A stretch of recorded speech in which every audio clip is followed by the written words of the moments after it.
Hi, my name is Holly Baglio, and this is part 3 of the Monastery. One night, when the programmer had brought me home and put me back in the house, put me back in my normal life, he had left.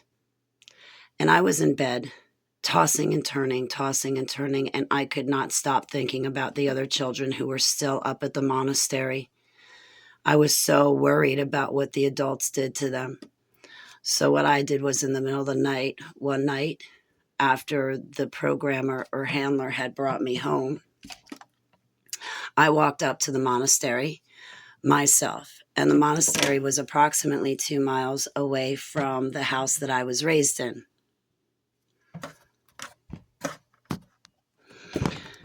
I apologize. I feel like I'm overheating as I tell my story. Please excuse me. So one night after the programmer had brought me home, things did not set right. So I went back. The monastery was approximately 2 miles away from the house that I was raised and spent the first 28 or 29 years of my life in. I think 29 years. I loved it. I loved my home that I grew up in on White Neck Road in Fort Hills, but it's no longer there. It was torn down and a development stands in place of it. But I hiked back in the middle of the night and I made it to the monastery and I made it to where some of the children were. And I got them. I brought them out of the monastery and it was cold out. I think we were singing together as we made it through the night and through the cold weather, and the kids were half dressed. But I was determined to rescue them and get them out of there. Rescue all of us, for that matter. On the way to my grandmother's house, I think that to keep our minds focused and to keep us going and to give us hope, we were singing that song, "Over the river and through the woods to grandmother's house we go." We were singing that song to give us hope and to give us drive to keep going further so that the cold did not get to us. And we made it to my grandmother's house. And when we got there, of course, my grandmother called for help, but all of a sudden it seemed like my grandmother had gone into some hypnosis or some trance while she was on the phone. And immediately she began cooking eggs and food for me and the other kids. And we were sitting at the kitchen table. I think there were about 5 of us, with me included, maybe 6 of us. And we were little. And my grandmother was cooking breakfast for us. And we were eating and we were warming up. And then all of a sudden, a knock came at the door. And it was a programmer. It was a woman. I believe she had light brown hair to blonde hair. In my autobiography, I incorrectly made a mistake, and I incorrectly, in my autobiography, Kids in a Cage, said that it was the mother of another child who'd been put through these projects. I believe that I was incorrect and was confusing people, so I deeply apologize for that.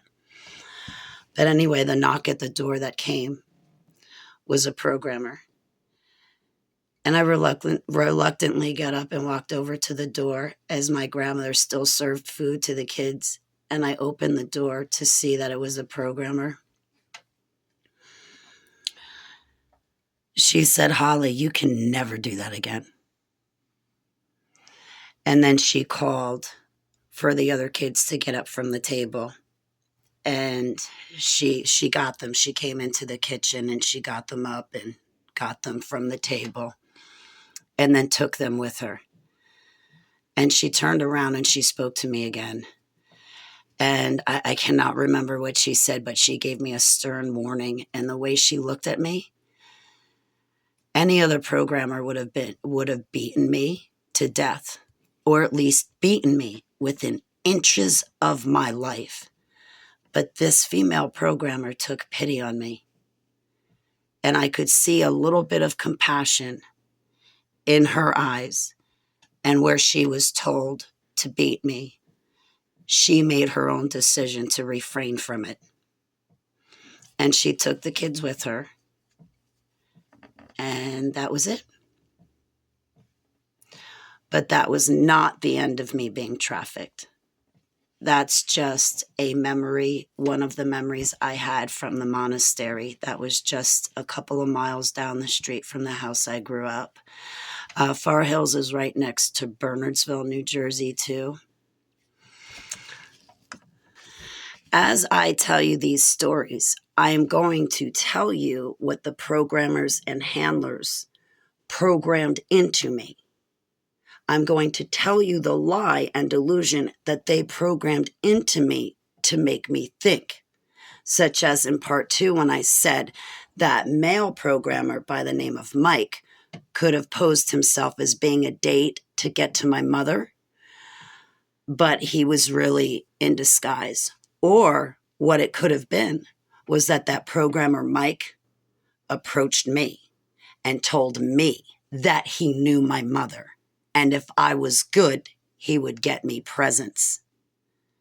So that's the mind control. That's the lie and delusion that these predators use to kidnap kids, to get a hold of them, to control them. Thank you so much for your time. I implore you to test all spirits and go before Heavenly Abba, talk to him, and get confirmations. And also I pray against any incoming retaliation attacks or demonic attacks, as well as demonic oppression, because we're talking about tough topics such as kids in a cage. Thank you so much for your time. Yehusha Baraks. Shalom.